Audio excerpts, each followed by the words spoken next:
Shalom jemaat Tuhan, puji Tuhan. Hari ini saya Pendeta Prapto dapat kembali menemani Bapak Ibu Saudara semuanya untuk merenungkan firman Tuhan dalam siraman rohani Gereja Islam Masih Pegangsaan.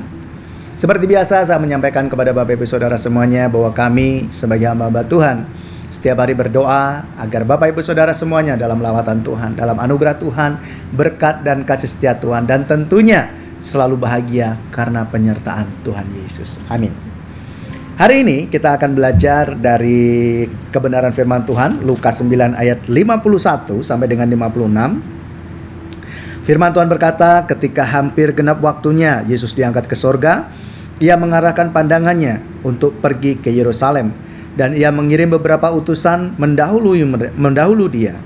Mereka itu pergi lalu masuk ke suatu desa orang Samaria untuk mempersiapkan segala sesuatu baginya. Tetapi orang-orang Samaria itu tidak mau menerima dia karena perjalanannya menuju Yerusalem.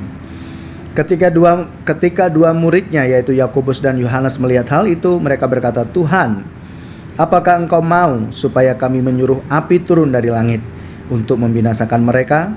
Akan tetapi ia berpaling dan menegur mereka. Lalu mereka pergi ke desa yang lain. Renungan yang sangat indah yang saya rasakan ketika saya membaca firman ini.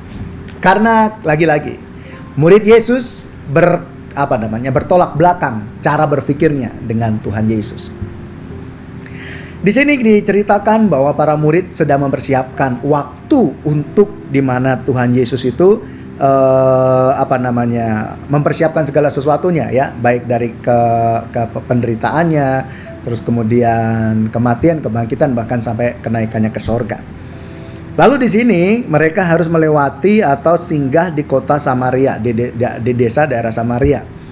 Dan ternyata faktanya mereka ditolak. Mereka atau orang Samaria ini menolak kehadiran Yesus di tengah-tengah mereka. Saya rasa setiap kita semuanya kalau ditolak itu tidak enak, ya. Tidak nyaman. Apalagi ini Yesus punya kuasa loh. Yesus ini adalah pribadi yang dihormati, yang punya murid yang loyal terhadap Tuhan Yesus. Dan salah satunya adalah Yohanes dan Yakobus. Dan ketika mereka melihat sikap dari orang Samaria terhadap Yesus dan mereka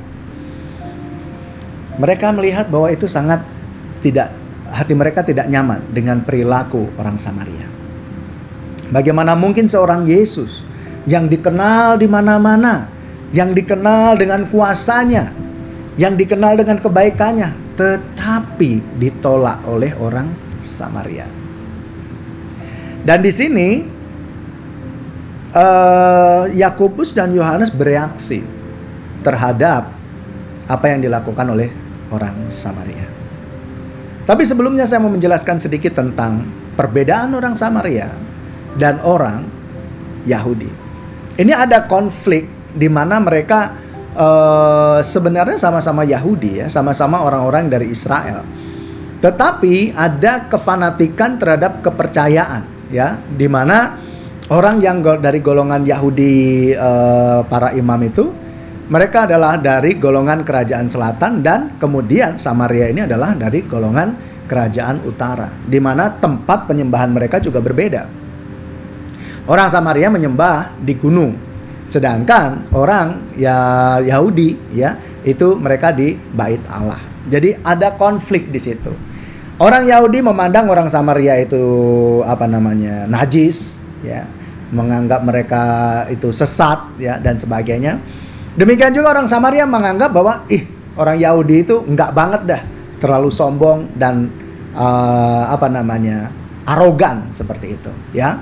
Sehingga dalam hal ini sampai pada waktu itu, ya, pada waktu Yesus datang ke sana, ya, itu mereka menolak. Karena apa? Dijelaskan di situ, ya. Mereka sedang melakukan perjalanan menuju Yerusalem. Jadi orang Samaria ini tahu bahwa ini bukan dari golongan saya, bukan golongan orang Samaria. Dan orang Samaria dengan Yahudi itu enggak banget pokoknya, gitu. Dan karena hal ini muncullah kemarahan atau reaksi dari dua murid Yesus, yaitu Yakobus dan Yohanes. Di ayat 54 di situ mereka berkata, "Tuhan, apakah Engkau mau supaya kami menyuruh api turun dari langit untuk membinasakan mereka?" Sangat ngeri sekali reaksi mereka terhadap orang Samaria. Mereka berpikirnya, udahlah matiin aja lah orang-orang seperti ini Tuhan. Mereka pasti belajar juga ya. Ketika saya coba pelajari, kira-kira nabi di masa perjanjian lama yang bisa menurunkan api siapa? Dan ternyata itu mengacu kepada Nabi Elia pada waktu dia memusnahkan para Baal pada waktu itu ya. Dan mereka juga percaya ketika mereka meminta itu, Tuhan akan mendengar. Dan Samaria akan dimusnahkan, itu kepercayaan mereka. Tetapi reaksi Yesus berbeda. Yesus yang harusnya disanjung, Yesus harusnya diterima dimanapun dia berada, Yesus yang punya kuasa, justru berbalik melihat mereka dan menegur mereka. Tidak dijelaskan di sini teguran yang wujud tegurannya itu apa, tapi yang jelas Yesus tidak menyetujui apa yang sedang mereka pikirkan. Hebat. Yesus tidak mempertahankan wah saya ini orang hebat. Yesus tidak mempertahankan keegoisan bahwa saya ini layak dihormati. Enggak. Dia lebih berfokus pada apa yang harus dia genapi bagi kemuliaan Bapa di sorga. Hendaklah kita juga demikian. Mungkin kita sering mengalami hal yang dimana kita harusnya merasa diterima tapi ditolak. Mungkin kita sakit hati, mungkin kita kecewa karena dianggap bukan siapa-siapa. Mungkin kita merasa kecewa, dianggap wah orang ini gak sopan banget, dia belum tahu siapa saya, dia gak menghormati saya, orang ini perlu kayaknya dikasih pelajaran. Kita belajar dari Tuhan Yesus. Yesus mengajar kepada muridnya, gak kayak gitu juga cara berpikirnya. Tidak perlu merespon segala sesuatu yang bertentangan dengan keinginan kita dengan reaksi yang negatif. Ini murid langsung berkata, apakah Tuhan setuju kalau kami berdoa supaya api turun dari langit membinasakan mereka? Yesus berbalik. Tidak dikatakan di sini, tapi saya percaya Yesus berkata, jangan. Artinya Yesus memandang orang-orang Samaria itu sebagai pribadi yang layak menerima anugerah Tuhan. Di masa Yesus sampai menuju kepada kayu salib dan kebangkitannya, orang Samaria layak untuk mendapatkan keselamatan. Jadi, jangan lakukan itu. Yesus lebih mementingkan jiwa daripada emosinya. Yesus mementingkan keselamatan jiwa-jiwa daripada egonya. Dan hendaklah kita juga berpikir demikian.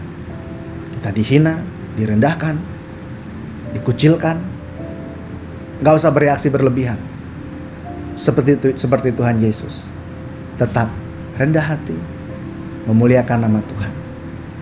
Dan kiranya dengan cara itu, nama Tuhan dipermuliakan atas kehidupan kita. Pertanyaannya, maukah Bapak Ibu seperti Tuhan Yesus Kristus? Tidak egois, tidak mengutamakan tidak mempertahankan egonya, ya, tetapi fokus memuliakan Tuhan. Kiranya Roh Kudus yang adalah sumber kekuatan dan penghiburan akan senantiasa menuntun kita, menguatkan kita, dan menjadikan kita sebagai terang dan garam bagi orang yang di sekitar kita. Kita dipakai Tuhan untuk menjadi kemuliaannya, dan damai sejahtera turun atas kita semua. Mari kita berdoa. Terima kasih Bapa di surga untuk anugerah-Mu. Kami berdoa kiranya apa yang kami renungkan pada saat ini boleh menjadi penuntun dalam kehidupan kami. Kami mau belajar seperti Tuhan Yesus yang tidak merespon segala sesuatunya dengan emosi, tetapi kami belajar untuk mengutamakan kepentingan orang lain walaupun kami mengalami kekecewaan. Tuhan, ajari kami ya Roh Kudus untuk kami bisa belajar seperti Tuhan Yesus yang mengutamakan hal yang lebih penting atau setidaknya bisa mengendalikan emosi, ego dalam mensikapi sesuatu yang tidak berkenan sesuai dengan keinginan kami. Kami mohon padamu, berkati kami di tempat di mana kami berada, ketika kami bersosialisasi, ketika kami dalam pekerjaan, sekolah, ataupun dimanapun juga. Berkatilah kami semuanya Tuhan. Damai-Mu kami mohonkan, tuntunan daripada Tuhan kami harapkan di dalam nama Yesus agar kami bisa menjadi alat kemuliaan bagi nama Tuhan. Berkati kami semuanya Tuhan untuk kami bisa menikmati anugerah-Mu kasih setia dan kemurahan-Mu dalam hidup kami. Hari ini kami serahkan segenap hidup kami dalam tangan kuasa-Mu. Tuhan memberkati masa depan kami, hidup kami, keluarga kami, pekerjaan kami, kesehatan kami. Semuanya kami serahkan dalam tangan kuasa-Mu ya Bapa. Terpujilah nama-Mu ya Roh Kudus. Kami percayakan semua hidup kami dalam nama Bapa, Putra dan Roh Kudus, dalam nama Yesus. Haleluya. Amin.